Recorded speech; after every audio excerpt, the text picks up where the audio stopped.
जब हम बात करते हैं पैसा कमाने की, तो दो ऑप्शंस हमको क्लियर कट समझ आते हैं, एक है जॉब, एक है बिजनेस।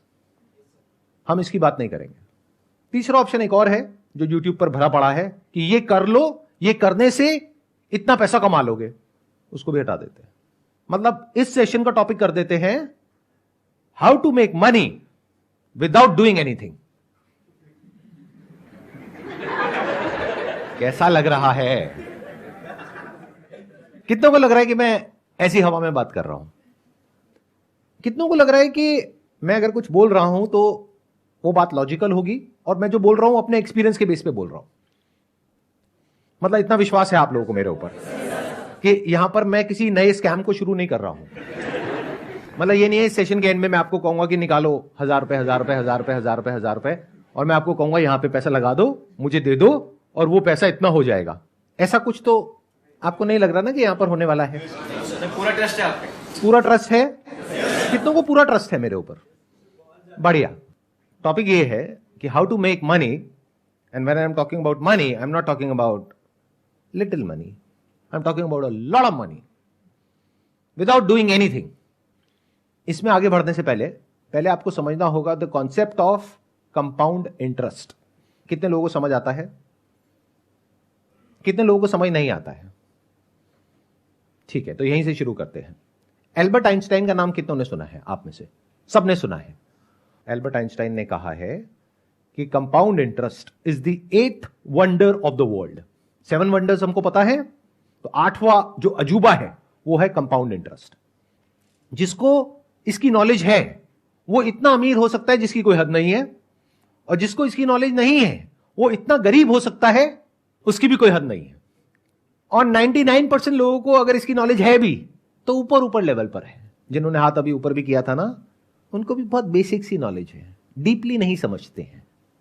एक क्वेश्चन पूछता हूं आप लोगों से। चेस में 64 स्क्वायर्स होते हैं, तो मान लो अगर हम पहले स्क्वायर के ऊपर 1 चावल का दाना रखें, अगले स्क्वायर के ऊपर 2 चावल के दाने रखें, तीसरे पे 4 दाने रखें, चौथे पे 8 दाने रखें। अगर इस तरीके से हम करते जाएं तो एंड तक पहुंचते पहुंचते, यानी जब हम लास्ट स्क्वायर पे पहुंचेंगे तो कितने चावल के दाने होंगे? Near about approx 1 lakh sir. 1 lakh के आसपास? Yes sir. Anybody else? Sir, I think more than 10 lakh. 10 lakh से ऊपर हो जाएंगे? Yes, sir. तो मतलब आपका जो दिमाग चल रहा है वो चल रहा है मैक्सिमम लाखों तक, और अगर किसी का दिमाग चलेगा तो वो चल जाएगा करोड़ों तक। क्या हो अगर मैं कहूं कि जब तक आप आखिरी उस पर पहुंचोगे, जो आखिरी बॉक्स है, तो वहां पर आपको चाहिएंगे 18 जीरो। कितने करोड़ होते हैं ये? बोल तक नहीं पा रहे हो, इतने चावल के दाने हो जाएंगे वहां पर। इससे क्या समझ आ रहा है कि compounding is actually the 8th wonder of the world. जिसको इसके बारे में नहीं पता था, या जिसको पता भी था, उसने भी इमेजिन नहीं किया होगा कि इतना बढ़ जाएगा।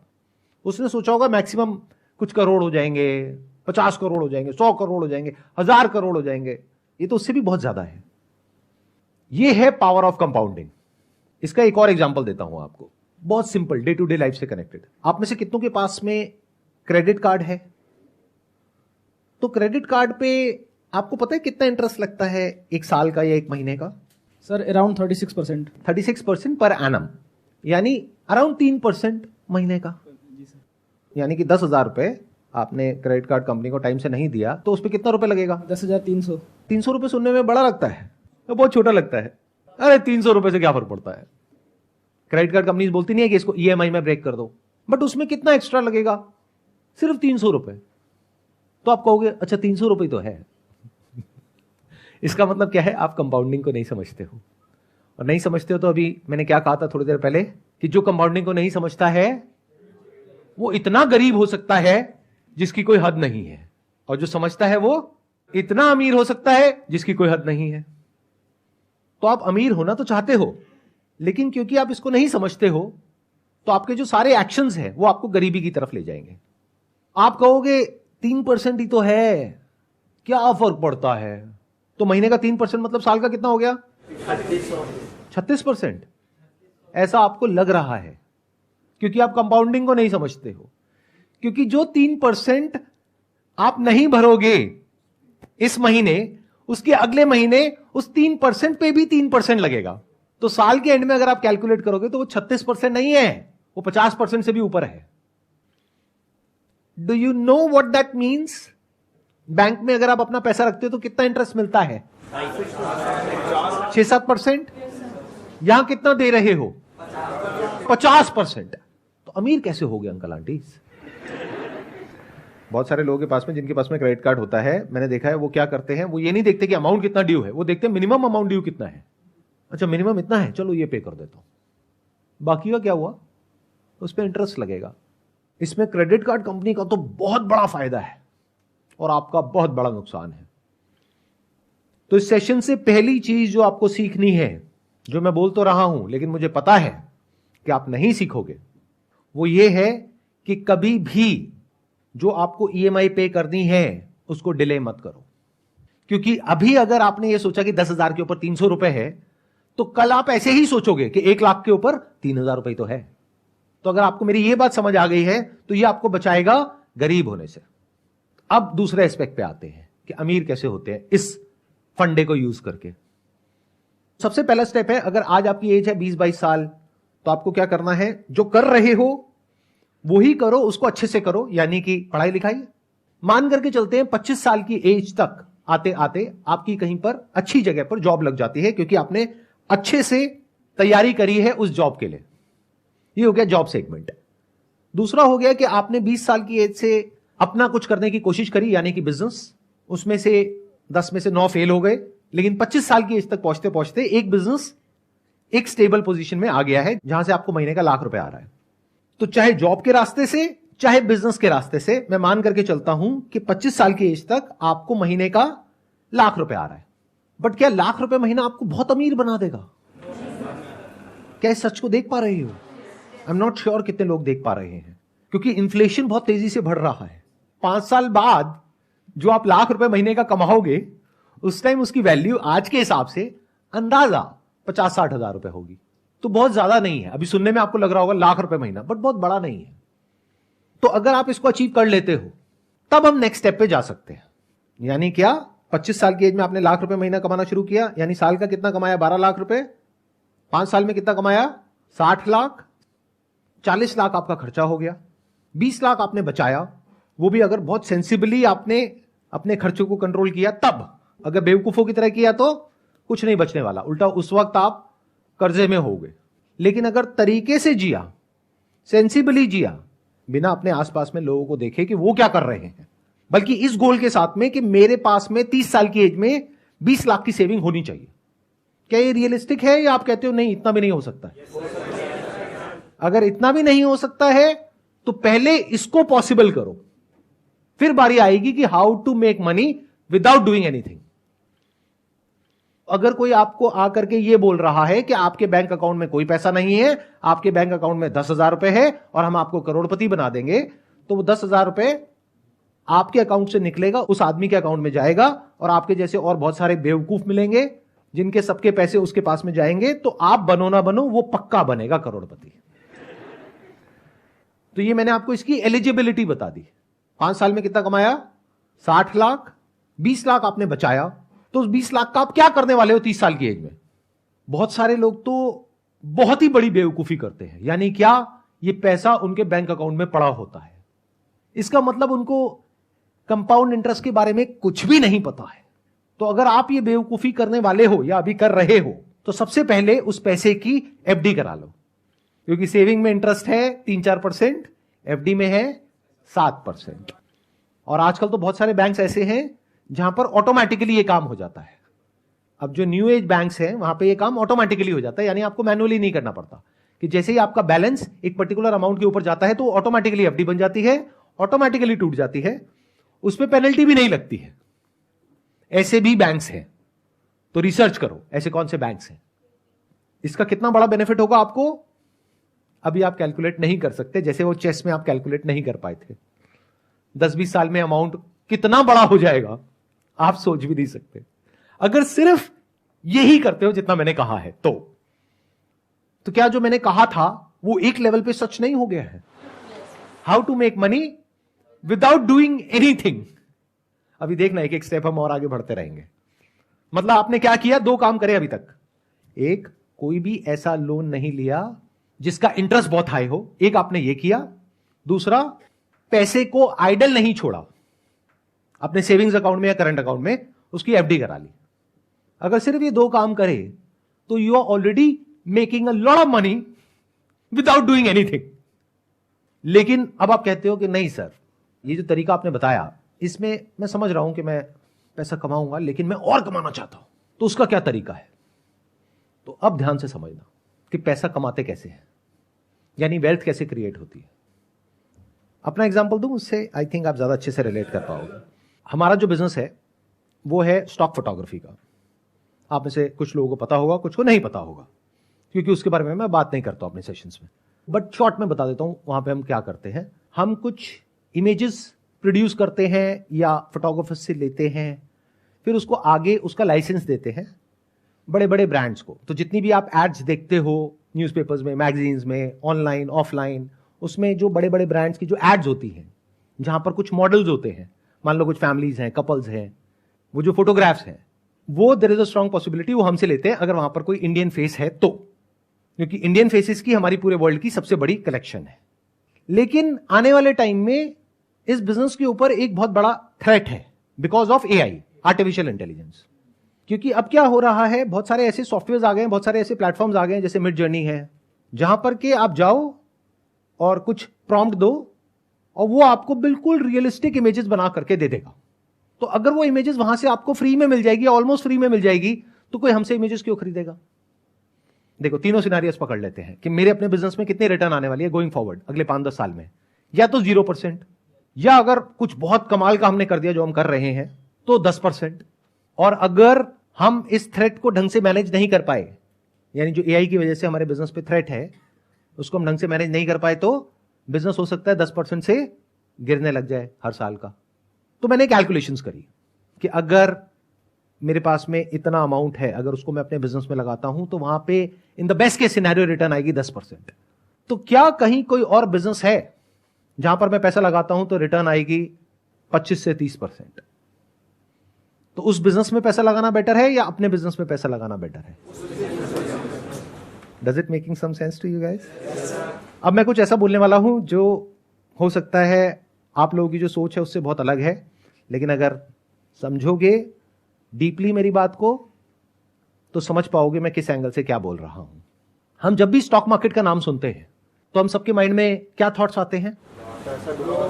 जुआ है, सट्टा बाजार है, रिस्की है, जो पूरी तरह से झूठ नहीं है, क्योंकि बहुत सारे लोग इसको इसी तरीके से देखते हैं। किसी ने कहा ये शेयर ऊपर जाने वाला है, खरीद लिया, और ये तो नीचे चला गया, अब क्या करें? नहीं, अब जब वापस से उस भाव पे आएगा तब बेचेंगे, अब वो आधा रह गया, अब क्या करें? नहीं, अभी भी उसको तभी बेचेंगे जब वो वहां पे आएगा, अब वो 10 गुना कम हो गया, अब क्या करें? बैठे हैं और रो रहे हैं और अपने आसपास में लोगों को कह रहे हैं बिल्कुल बेकार है, और अपने बच्चों को भी ये कह रहे हैं बिल्कुल दूर रहना इससे, कुछ नहीं पड़ा इस सब में। ऐसा ही है। जबकि स्टॉक मार्केट ये नहीं है, यानी कि शॉर्ट टर्म में दुनिया की कोई ताकत प्रेडिक्ट नहीं कर सकती है कि जो स्टॉक मार्केट है वो ऊपर जाने वाला है या नीचे जाने वाला है, या कोई पर्टिकुलर स्टॉक ऊपर जाने वाला है या नीचे जाने वाला है। लेकिन लॉन्ग टर्म में उसको प्रेडिक्ट करना बहुत आसान है अगर आप बिजनेस को समझते हो तो मैंने क्या किया, जब मुझे क्लियरली नजर आ गया कि मेरे बिजनेस का एक सैचुरेशन पॉइंट आ रहा है तो मैंने डाइवर्सिफाई किया। अब अगर आपकी लैंग्वेज में बात करी जाए तो मैंने एक स्टॉक परचेज किया, बट अगर मेरे पर्सपेक्टिव से बात करी जाए तो मैंने एक बिजनेस को परचेज कर लिया। दोनों में फर्क देख पा रहे हो? कितने देख पा रहे हैं मैंने क्या बोल दिया है? बाकियों को नहीं समझ आ रहा, मैं समझाता हूं। आप स्टॉक मार्केट को कैसे देखते हो? मैंने शेयर खरीद लिया, शेयर बेच दिया, शेयर का भाव ऊपर चला गया, शेयर का भाव नीचे चला गया। मैं ऐसे नहीं देखता। जो भी लोग एक्चुअल में समझते हैं स्टॉक मार्केट को वो ऐसे नहीं देखते, बल्कि स्टॉक मार्केट भी गलत वर्ड है। बिजनेस को जो समझते हैं वो ऐसे नहीं देखते। वो कैसे देखते हैं कि स्टॉक का जो प्राइस है वो डिसाइड होता है based upon sentiments in the short term, कि मार्केट के सेंटिमेंट्स कैसे हैं, मार्केट में ग्रीड है या फियर है, जिसको बोलते हैं बुल रन है या बियर मार्केट है, उसके बेस पे स्टॉक के प्राइसेस डिसाइड होते हैं। एक बिजनेस की वैल्यू होती है 100 रुपए, उसका प्राइस होता है 20 रुपए, और एक बिजनेस की वैल्यू होती है 100 रुपए, उसका प्राइस होता है 1000 रुपए। मार्केट में ऐसा सब कुछ देखने को मिलता है। तो अगर ये बात आपको समझ आ रही है तो प्राइस को देखोगे सिर्फ इस पॉइंट ऑफ व्यू से कि जो उस बिजनेस की एक्चुअल में वैल्यू है उससे मुझे सस्ता मिल रहा है या उससे महंगा मिल रहा है। बट रोज बैठ करके ये नहीं देखोगे आज ऊपर चला गया तो मैं खुश हो रहा हूं, नीचे चला गया तो दुखी हो रहा हूं। जैसे अगर आप अपना कोई बिजनेस भी करते हो तो उसको क्या सोच करके करते हो कि आज मैंने बिजनेस शुरू किया, अरे ये बिजनेस तो बढ़िया है, अरे ये बिजनेस तो बुरा है, ऐसे करते हो? या बिजनेस में एक विजन होती है कि 1 साल बाद क्या होने वाला है, 2 साल बाद क्या होने वाला है, 5 साल बाद क्या होने वाला है, 10 साल बाद क्या होने वाला है। तो ये देखना आपको आना चाहिए। अब ये कैसे आएगा? एक बुक है बेंजामिन ग्राम की, which is the intelligent investor, उसको पढ़ो। उससे क्या होगा, आपको बेसिक्स समझ आएंगे स्टॉक मार्केट होता क्या है। उसके अलावा एंटरप्रेन्योरशिप के ऊपर बहुत सारी बुक्स है, वो पढ़ो। अगर आप जॉब कर रहे हो तब भी, क्योंकि आपको बिजनेस समझ आना चाहिए। अगर आपको समझ आ रहा है कि बिजनेस क्या है और स्टॉक मार्केट क्या है और लॉन्ग टर्म इन्वेस्टिंग क्या होती है, कंपाउंडिंग क्या होती है, तो स्टॉक मार्केट आपके लिए एक जरिया है या तो एक नया बिजनेस करने का, या जो अपना बिजनेस कर रहे हो उसके अलावा एक और बिजनेस में डाइवर्सिफाई करने का, जो मैंने किया। यानी आज से 6 महीने पहले मैंने क्या किया, पूरे स्टॉक मार्केट को देखा, यानी इंडियन स्टॉक मार्केट। फिर उसमें से फाइनली ढूंढ करके, मेरे 100 पैरामीटर्स हैं, उसमें मैंने देखा कितनों पे टिक हो रहा है। किसी बिजनेस में 50 पे टिक हो रहा है, 50 पे नहीं हो रहा है, किसी में सिर्फ 10 पे टिक हो रहा है। फाइनली एक ऐसा बिजनेस मिला जिसमें 100 में से 99 पे टिक हो गया है। इससे बेटर अभी तक मुझे और कुछ नहीं मिला है। तो उस बिजनेस में मैंने एक काफी अच्छा स्टेक ले लिया आज से 6 महीने पहले। आज की डेट में मेरे 2 बिजनेस हैं। एक मैं मालिक हूं इमेजेस बाजार का और एक मैं मालिक हूं एक बैंक का।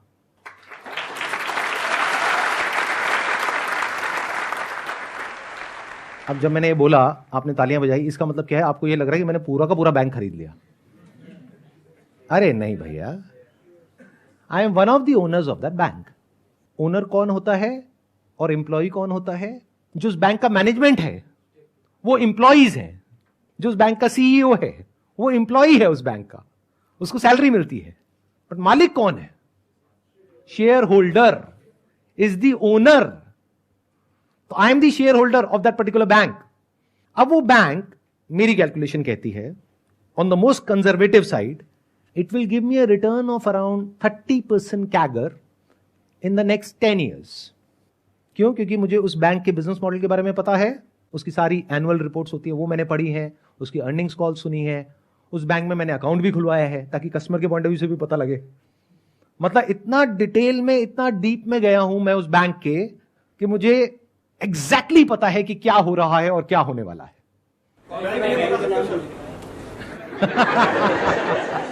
सर एक काम करो ना सर, बैंक का नाम ही बता दो। बिल्कुल नहीं बताने वाला। क्यों? क्योंकि अगर मैं ये बताता हूं तो 2 वजह है ना बताने की। एक, लीगली ये बताना ठीक नहीं है from the regulation point of view, कि मैं ऐसे अगर आता हूं और आकर के आपको बताता हूं तो वो एक तरह से सलाह हो गई। तो I can not give you any advice. तो मैं आपको नहीं बता रहा कि उसका नाम क्या है, खुद फिगर आउट करो। अगर मैंने आपको नाम बता भी दिया बैंक का, आपने खरीद भी लिया, तब भी आप डरे रहोगे। जैसे उस बैंक के शेयर का प्राइस है वो मानो 1 साल बाद आधा रह गया। तो वैसे तो आपके पास में मेरा फोन नंबर नहीं है, लेकिन अगर होगा तो फोन करोगे, सर ये क्या हो गया, सर मैं लुट गया, मैं बर्बाद हो गया। क्यों? क्योंकि स्टॉक मार्केट तो समझ आया नहीं है आपको, ना बिजनेस समझ आया है। Never blind trust anyone. Blind trust का मतलब यही है कि आप कुछ देख ही नहीं पा रहे हो, बस किसी के पीछे पीछे चल रहे हो। वहां पर हमेशा डर रहता है। आंखें हैं आपके पास में तो देखो, कान है सुनो, दिमाग है समझो कि जो मैंने कहा वो क्या है, और जरूरी नहीं है वही करना है जो मैंने किया, क्योंकि आपको पता ही नहीं कि मैंने क्या किया और किस प्राइस पॉइंट पे किया। जिस प्राइस पॉइंट पे मैंने इन्वेस्ट किया आज ऑलरेडी उससे 50% ऊपर है वो। तो क्या ये प्राइस पॉइंट ठीक है या नहीं है इन्वेस्ट करने के लिए? हो सकता है हो सकता है ना हो, मैं क्यों बताऊं, खुद फिगर आउट करो। तो ये जो आपको क्रच चाहिए होता है ना आगे चलने के लिए, I am not giving you a crutch, I am just telling you how to think. मतलब आपको सब कुछ पता होना चाहिए उस इंडस्ट्री के बारे में, उस पर्टिकुलर कंपनी के बारे में, उसके प्रमोटर्स के बारे में, बिजनेस के बारे में आपको समझ आना चाहिए कि बिजनेस क्या है, क्या हो रहा है, कैसे होने वाला है, अभी वो बिजनेस किस फेज में है। आपको पता होना चाहिए नेचुरल ट्रैक्शन क्या होता है, यानी कि वो बिजनेस अपने आप बढ़ रहा है, यानी एक बैंक के स्टैंड पॉइंट से अगर समझा जाए तो उस बैंक के डिपॉजिट्स बहुत तेजी से बढ़ रहे हैं। यह सिग्नल है कि पब्लिक को ट्रस्ट है उस बैंक के ऊपर। इसलिए जो मैंने अपना सेकंड बिजनेस किया, यह भी कहना गलत होगा, किया, जिस सेकंड बिजनेस में मैंने इन्वेस्ट किया वो बैंक में किया, क्योंकि इंडिया में जो आरबीआई है वो बहुत स्ट्रांग है, उसकी जो रेगुलेशंस है वो बहुत ही कमाल की है।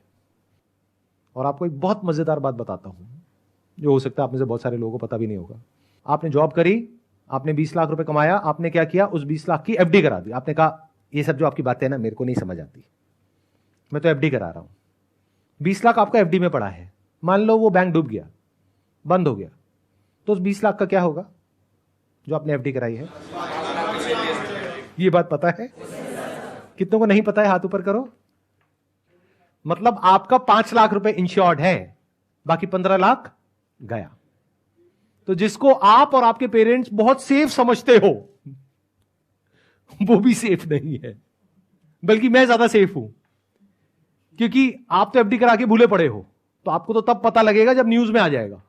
मैं तो मालिक हूं ना उस बैंक का, तो मैं उसको मॉनिटर करता रहता हूं, उसकी अर्निंग्स कॉल सुनता रहता हूं, उसकी जो क्वार्टरली रिपोर्ट्स हैं उसको स्टडी करता रहता हूं। तो कहीं भी कुछ भी गड़बड़ हुआ तो सबसे पहले मुझे पता लगेगा, उसके 6 महीने, 1 साल या 2 साल बाद आपको पता लगेगा। तो जैसे ही मुझे पता लगेगा उस दिन मुझे एक बटन दबाना है और वो सारा पैसा मेरे बैंक अकाउंट में आ जाएगा। उस बैंक अकाउंट में नहीं जो बैंक डूबने वाला है किसी दूसरे बैंक अकाउंट में। तो ये ज्यादा सेफ है, ये ज्यादा सिक्योर है। नॉलेज के बेस पे एक्ट करना, specially if that knowledge is backed by facts, data and right understanding, that is much more safe and secure than blindly चलना। तो अगर मेरी बात आपको समझ आ रही है तो शॉर्ट टर्म में अब वो जो आपने इन्वेस्टमेंट करी है वो चाहे ऊपर जाए चाहे नीचे जाए आपको फर्क नहीं पड़ने वाला। जैसे अपने घर में फर्क नहीं पड़ता। क्या आपने घर का प्राइस रोज चेक करते हो सुबह उठ करके? सुबह जा करके, मतलब ऑफिस जाते वक्त या ऑफिस से आने के बाद में, क्या अपने घर के पास में जो डीलर है उसके पास में जाकर के बैठ जाते हो उसके ऑफिस में, भाई आज मेरे घर का क्या दाम है? भाई आज तो 50 लाख रुपए है। अरे कल तो यार 51 लाख रुपए था, आज 50 लाख हो गया। आज क्या भाव है भैया? आज 52 लाख है। अरे मजा आ गया। अरे भाई बेचना हो तो खुश हो या परेशान हो। यानी अगर मैं अपने एग्जांपल दूं तो ये जो बैंक, एक ऐसा भी फेज था आज से आई थिंक 4-5 महीने पहले, जब वो बहुत नीचे चला गया, बहुत मतलब 10-15% टूट गया, तो मैं दुखी नहीं हुआ। आज वो स्टॉक बहुत ऊपर है, तो अगर मैं आपको नंबर बताऊंगा तो आपके पैरों के नीचे जमीन निकल जाएगी सुन करके, लेकिन उसकी वजह से मैं खुश नहीं हो रहा हूं। अब एक काम करते हैं, अब मेरे को छोड़ते हैं, आपकी बात करते हैं। यानी 30 साल की उम्र में आपके पास में 20 लाख रुपए है, उसमें से 10 लाख रुपए आपने अपने पास में रखा, जिससे कि अगर कभी कोई प्रॉब्लम आ जाए एकदम से तो आपके पास में इतना पैसा होना चाहिए इमीडिएटली। बचा 10 लाख रुपए, तो 10 लाख रुपए को आपने इन्वेस्ट करा। अगर मेरे स्टैंड पॉइंट से देखोगे तो ये टाइम अच्छा है बैंक में इन्वेस्ट करने के लिए, क्योंकि अगर इंडिया की इकोनॉमी को ग्रो करना है तो बैंकिंग सिस्टम को तो ग्रो करना ही पड़ेगा। तो अगर आप इंडिया की जो ग्रोथ स्टोरी है उस पर आपका विश्वास है तो बैंकिंग सेक्टर तो ग्रो करेगा ही, बिना उसके जो इंडियन इकोनॉमी है वो ग्रो नहीं कर सकती। India is one of the fastest growing economies in the world. तो for India to grow in the next 10 years, 20 years, banking system has to grow. तो ऐसे में अगर कोई न्यू एज बैंक को आप आइडेंटिफाई कर पाओ जो कि बिल्कुल परफेक्टली पोजीशनड है इसको आने वाले 5-10 साल में एनकैश करने के लिए, और आज या तो रीजनेबली वैल्यूड है या अंडर वैल्यूड है, इसको मार्जिन ऑफ सेफ्टी बोलते हैं, जहां पर आपको पता है कि पैसा डूबने की पॉसिबिलिटी ऑलमोस्ट 0% है, तो ये मेरे हिसाब से अच्छा ऑप्शन है। अगर 30% से आपका पैसा ग्रो कर रहा है ईयर ऑन ईयर, तो 10 लाख कितना हो जाएगा? Near about 14 times. प्लस जो आप काम कर रहे हो वहां से आपने 10 साल में कितना कमाया लाख रुपए महीने के हिसाब से? 1 करोड़ 20 लाख। और यहां से कितना कमाया? 1 करोड़ 40 लाख। उसमें से 10 लाख हटा दो जो आपने इन्वेस्ट किया, 1 करोड़ 30 लाख। इसके लिए आपने क्या किया? लेकिन किसी ने तो कुछ किया होगा तभी तो पैसा आया। किसने किया?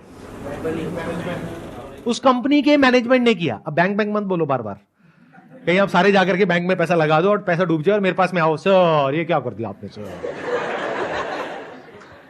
कंपनी का जो मैनेजमेंट है उसने किया, उन्होंने जो काम किया उसके लिए उनको क्या मिला?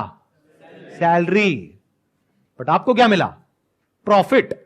और प्रॉफिट हमेशा सैलरी से ज्यादा होता है अगर बिजनेस बढ़िया चल रहा है तो। इसका एक प्रैक्टिकल एग्जांपल दूं? आप में से कितने हैं जिन्होंने बजाज फाइनेंस नाम की कंपनी का नाम सुना है? अभी उसका मार्केट प्राइस क्या है? Any idea? जो स्टॉक मार्केट को ट्रैक करते हो। 7,000 नियर अबाउट 7,000। आज से 10 साल पहले कितना था? यानी अभी ये 2023 चल रहा है, तो 2013 में कितने का था वो? नियर अबाउट 100 रुपए। तो 10 साल में कितना हो गया? 70 टाइम्स। 20 साल पहले कितने का था? 7 रुपए का। तो 20 साल में कितना गुना हो गया? 1000 गुना। अब ये सब सुनने में बहुत अच्छा लगता है, बट अगर आपने ध्यान से मेरी बात सुनी है, मैं इस सब के बारे में बात नहीं कर रहा हूं। इस चक्कर में क्या होता है, बहुत सारे लोग जब स्टॉक मार्केट में घुसते हैं तो इन एक्सपेक्टेशंस के साथ घुसते हैं कि हमको अगला बजाज फाइनेंस ढूंढना है जो आज 7 रुपए का हो और वो आने वाले 20 साल बाद 7,000 का हो जाए। इस चक्कर में उनका वो जो 7 रुपए है वो भी 70 पैसे रह जाता है 20 साल बाद। तो मैं इसकी बात कर ही नहीं रहा हूं, यानी मैं पेनी स्टॉक्स की बात नहीं कर रहा हूं, मैं स्मॉल कैप की बात नहीं कर रहा हूं। मैं कुछ हद तक वो बात कर रहा हूं जिस फेज में बजाज फाइनेंस आज से 10 साल पहले था, 20 साल पहले नहीं, क्योंकि वहां पर ये बता पाना कि 20 साल बाद ऐसा कुछ होने वाला है, that was next to impossible. बट 10 साल पहले अगर किसी में एक रीजनेबल अमाउंट ऑफ अंडरस्टैंडिंग थी एनबीएफसी सेक्टर की, तो वो प्रेडिक्ट कर सकता था कि 10 साल बाद कुछ ऐसा होने वाला है। तो मैं बात कर रहा हूं उस वक्त वहां पर एंटर करो जब रिस्क कम हो और रिटर्न की पॉसिबिलिटी बहुत ज्यादा हो। मैंने क्या कहा? आपका पैसा 10 साल में कितना गुना हो जाएगा अगर 30% की रिटर्न आई तो? 14 टाइम्स। और बजाज फाइनेंस कितना हुआ पिछले 10 साल में? 70 गुना। तो मैं 70 गुने की बात ही नहीं कर रहा हूं, मैं ये 50% कैगर की बात नहीं कर रहा हूं, मैं 25-30% की बात कर रहा हूं। और रिस्क को मिनिमाइज करने के लिए मैंने बैंकिंग सेक्टर को चूज किया, because I have fair amount of understanding of that कि वो कैसे काम करती है। प्लस मैंने जो दाव लगाया है वो आप लोगों की बेवकूफी के ऊपर लगाया है, क्योंकि मुझे पूरा विश्वास है आप लोगों के ऊपर कि मेरी ये वीडियो अपलोड करने के बाद भी आप वही करोगे जो आप करते आए हो। यानी जब क्रेडिट कार्ड का बिल आएगा तो मिनिमम अमाउंट ड्यू देखोगे और वो ही भरोगे, या फिर देखोगे अच्छा 300 रुपए तो है 10,000 पे, कोई नहीं क्या फर्क पड़ता है। तो मुझे पूरा विश्वास है आप लोगों के ऊपर। आई थिंक हिस्ट्री में पहली बार हो रहा है कि मैं अपने ही बिजनेस को खत्म करने का रास्ता आप लोगों को दिखा रहा हूं, जिसमें आपका फायदा है। क्योंकि बैंक का फायदा किसमें है? जब आप महंगे से महंगे इंटरेस्ट पे लोन लो ज्यादा से ज्यादा, तब बैंक कमाएगा, तब मैं कमाऊंगा, because I am the owner of that bank. तो मेरा फायदा इसमें है। लेकिन मैंने अपने नुकसान की बात कर दी है। मैंने जो आपको कहा अगर आपने एक्चुअल में वो कर दिया या सबने वो कर दिया तो मैं तो लॉस में चला जाऊंगा। क्यों? क्योंकि आपका जो पैसा सेविंग्स अकाउंट में पड़ा है उसको उठा के आपने एफडी करा दिया, एफडी में आपको मिल गया 7%, ऊपर से आपने महंगे लोन लेना बंद कर दिए। प्लस बैंक के अपने खर्चे भी तो हैं, इंप्लॉइज हैं, सैलरीज हैं, ब्रांचेस हैं, उसका रेंट है। तो बैंक ने क्या कमाया? तो मैं लॉस में चला गया। लेकिन मुझे पता है ये सब जो मैंने कहा है आप ऐसा कुछ भी नहीं करोगे। फिर आप कहोगे कह क्यों रहे हो? अरे ऐसे ही मेरी आदत है सच बोलने की, इसी में तो मजा है। मेरी कैलकुलेशन क्या कह रही है कि इतनी कमाल की वीडियो जिसका नाम इतना कमाल का है कि how to make money without doing anything, उस पर भी व्यूज बहुत ज्यादा नहीं होने वाले हैं इन कंपैरिजन टू जो इंस्टाग्राम पे जो 2 कौड़ी की रील्स होती हैं, उसके कंपैरिजन में इस पर कोई व्यूज नहीं होने वाले हैं। आप शेयर करोगे फिर भी लोग नहीं देखने वाले हैं। ये अगर शेयर करोगे ना व्हाट्सएप पे जाकर के कि अगर ये शेयर नहीं किया 10 लोगों को तो तुम्हारी मां मर जाएगी, तो वो पूरे इंडिया में फैल जाएगा। तो अब देखते हैं क्या होता है। 10 साल बाद मैं एक और वीडियो बनाऊंगा, इसका पार्ट 2, और आपको एग्जैक्ट बताऊंगा कि मैंने जो इन्वेस्टमेंट करी उसका कितना गुना हुआ। Thank you so much for coming, wish you all the best.